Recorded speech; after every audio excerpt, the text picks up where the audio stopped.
DePaul, Chicago's College Connection. Tom, we were just talking some White Sox, and of course the White Sox are in spring training right now. We'll see if they can pull out a win. Obviously, Chris Sale getting wrecked yesterday. Maybe some of these younger guys in the back end of the bullpen will be able to pull out a win for the Sox today. Yeah, even though he got wrecked yesterday, that didn't shake your confidence. Making a bold prediction, calling them to win the division. Yeah, gotta stick your neck out there somehow. But I think Chicago fans should be excited for spring training. You get to see the young guys that everybody's been talking about through the long cold winter that's still going on. It's not over yet, and as we say that, we're going to bring in Les Grobstein of 670 The Score again, the overnight host at The Score. Les, how you doing in the cold? Oh, hey, it's a beautiful sunny day. This isn't Maui. This isn't the Virgin Islands. We're used to it. We're dealing with it. That's true. We are dealing with it, and the Bulls are dealing with it as well and playing some terrific basketball. They're 34-27, and except for the Nets loss, I believe that's 10 out of 12 for this Bulls team, and Taj Gibson is playing some terrific basketball off the bench, but Joakim Noah is playing some terrific basketball too. Another triple-double last night. So looking at Joakim Noah, we were talking about this earlier. What are your thoughts on the big man and what he's doing? And I think Tom Thibodeau has taught him a little bit of something of how to play a little bit of different offense this season and play a little bit within his offensive system, playing some point guard a little bit too. Yeah, he looks like a point center, to be quite honest. At times it's a little scary when he starts bringing the ball up on the dribble because all it takes is one really good ball-handling guard, and it doesn't matter who the center is, whether it's Joe Kim or whoever, they're going to take the ball off. Big men all love to put the ball on the floor when they get it, and if they're not careful, they're going to get it taken away at some point. The thing with Joe Kim, he had his thumb in a splint after last night's victory in Auburn Hills, and we're still waiting to find out if that's going to affect him for the game against Memphis tomorrow. Yeah. Joakim Noah's obviously he's been playing terrific, but he was in the news recently too for some other basketball news, but not on the court. Trying to court Melo over All-Star Weekend. What do you make of that? Do you think Melo would be willing to take a pay cut whatsoever to come play for Chicago, or are the Bulls going to have to offer the highest possible max contract to him? It's going to be very noble, but the only way they're going to get him is if they did a sign and trade. And I just don't know if the Knicks would be willing to do something like that, although their owner, Dolan, is a complete idiot. I mean, you never know what he's going to do. Melo, to just sign with the Bulls as a free agent, he's going to give up anywhere from $28 to $32 million.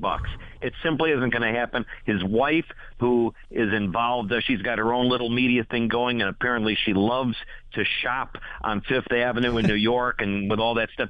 And she is not going to allow her husband to do something like that, even though she has been quoted saying she'll go wherever he goes, et cetera, et cetera. She's the one that wanted out of Denver. She's the reason he wouldn't sign with the Nets, even though they're in New York as well, albeit Brooklyn. He only wanted to go to New York, play at Madison Square Garden, and be with the Knicks. And that basically sold the Denver Nuggets out. The cool thing was for the next year plus after the trade, Denver had a better record than New York did. And that is a really good point. And again, if Carmelo does decide to come here to Chicago, again, you were talking about the Bulls are going to have to make some moves and take out some salary. Maybe that's Taj Gibson. But looking at the Bulls roster right now, obviously when they played the Miami Heat in the playoffs last year, they didn't have Kirk Heinrich and Luol Deng. And Luol Deng isn't going to be on the roster this season for all playoff purposes. Can this Bulls team potentially make a run? And maybe fans are saying, yes, they can win a first-round game, but if they do face off against the Indiana Pacers and Miami Heat, can they win that series? And Tom and I are both saying no, because when teams slow down the Bulls don't have an answer on offense. What are you saying to that? I know this much. Last year they won Game 1 at Miami, and they were still underdogs in the series. They had taken away home court advantage. Nobody thought they were going to win that series after that. Miami woke up, and then they didn't win another game.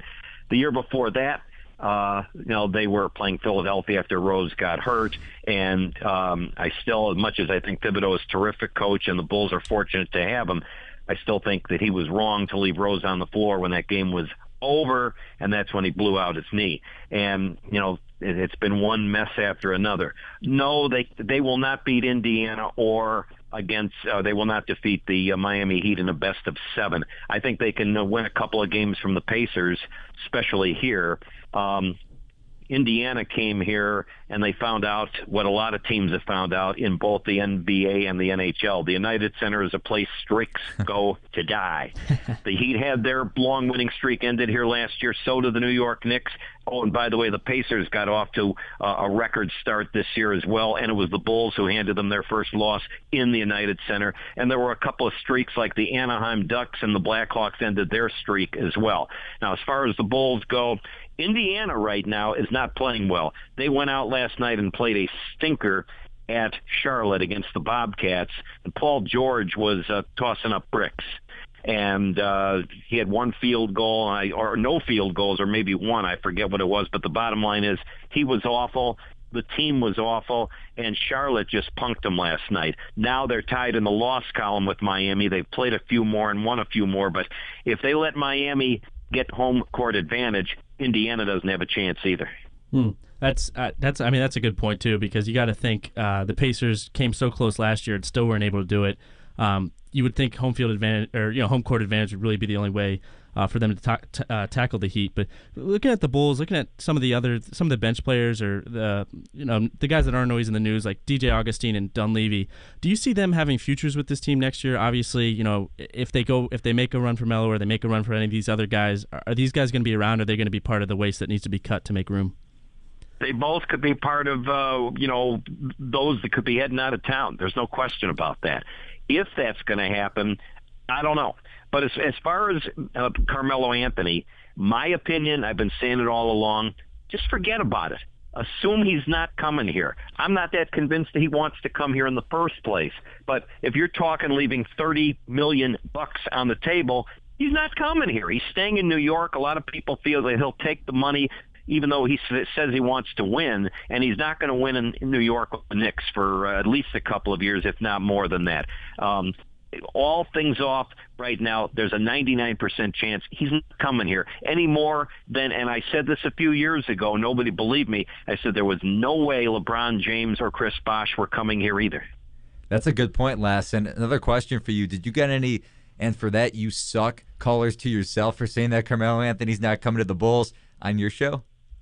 No. In fact, last night was one of the worst and for that you sucks we had in quite a while. About a month ago, I canceled it for a week because they did such a miserable job. Some of the callers did a bad. I said, we're not doing it next week. And we didn't. And they bounced back 2 weeks in a row and did a really terrific job. Yesterday, it was so bad, I gave it an F-. I'm thinking of dumping it next week again. I have and for that you suck, though, for last night's performance, and it goes to Josh Smith, and again, maybe the Pistons overall. We were talking about this earlier on the show, just the idea of starting Josh Smith at the small forward position. Again, that's credit to Joe Dumars being a bad general manager, maybe, maybe also picking up Brandon Jennings just being a bad pickup there too, but having three power forwards and a Josh Smith who cannot shoot the three ball for his life, and for that you suck, Les. Now, as far as Dumars, he built that team that won it about a decade ago. Remember, they beat the Lakers in the NBA Finals without a real superstar. I mean, Chauncey Billups, you still had Rip Hamilton in his prime. They had some good players, but did they have any downright superstars? No, and they won it. Whatever Joe has done since then, he's about to get himself fired. And I don't know if Dolan somehow has gotten in charge of the Pistons too, because they're talking about bringing Isaiah Thomas in now to run the show there. And as much as the Piston fans loved Isaiah as a player, I don't think they want any part of him as an executive with that team. He wrecked the CBA. He wrecked the Knicks. He's wrecked a bunch of other entities he's been involved with. And if he ends up running the Pistons, that's one less team in their division the Bulls are going to have to worry about for a long time. I agree with you on that note, Les. Again, we really appreciate your time coming on the show, and I hope to have you back on soon. Talk to you guys soon. Take care. All right. Thank you very much. Again, that's Les Grobstein of 670 of The Score. He has a very famous segment, Tom, and for that, you suck. And again, I would just give that, and for that, you suck to Josh Smith. We talked about it early on the show, and I'll say it right now again, and for that, you suck, Josh Smith. Just an awful performance last night. I think you can give it maybe to the whole Pistons, maybe to Joe Dumars as well. Yeah, or maybe you could even throw it around to the Bucks too for this season, because that was a team that actually tried to win this year. Obviously made some signings and some trades, and for that they suck. How about to the Philadelphia 76ers? I want to talk about this next. Go ahead. This is ready. This is going exactly as planned, Eli. Is this a tanking season for the Philadelphia 76ers? Yeah, we made that clear from the beginning, man. I said after they started 3-0, if they lost every game after that, perfect. They're doing close to it. Let's talk some Philadelphia 76ers basketball, and a tanking season may be coming into Philly. Oh, it's not already coming. It came, and it's here to stay. It's a tornado, and it's staying for the rest of the year in Philly. We're going to talk about that next. 76ers talk on the lineup on Radio DePaul, Chicago Scholars Connection.